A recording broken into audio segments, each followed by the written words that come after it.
Psalm 14 has a wonderfully striking beginning. The fool hath said in his heart, there is no God. The message is this, that life without God will be foolish or without proper grounding in the things that really matter. The Apostle Paul quoted most of the first half of this psalm in his letter to the Romans, part of a description of the thoroughly sinful nature of the human race. The psalmist ends by longing for God's deliverance, which would come from Mount Zion, but St Paul points us to the death and resurrection of Jesus, which Christians believe is the mysterious way that God confronts sinfulness.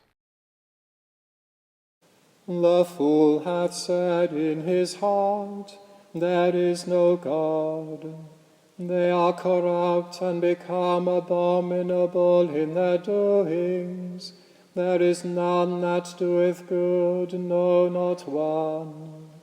The Lord looked down from heaven upon the children of men, to see if there were any that would understand and seek after God.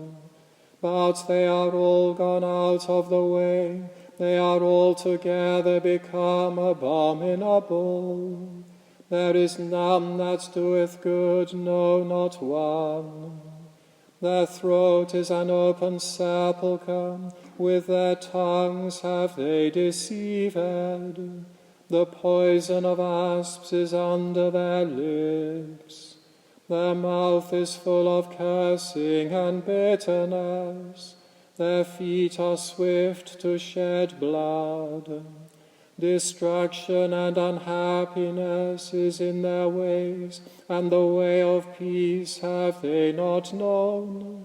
There is no fear of God before their eyes.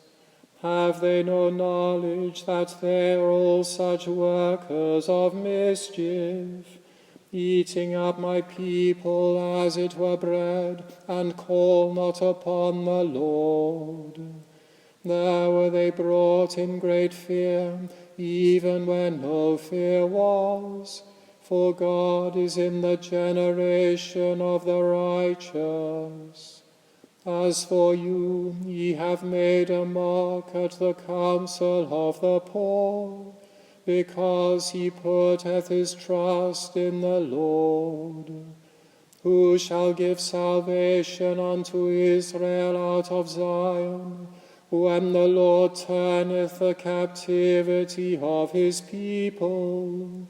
Then shall Jacob rejoice, and Israel shall be glad.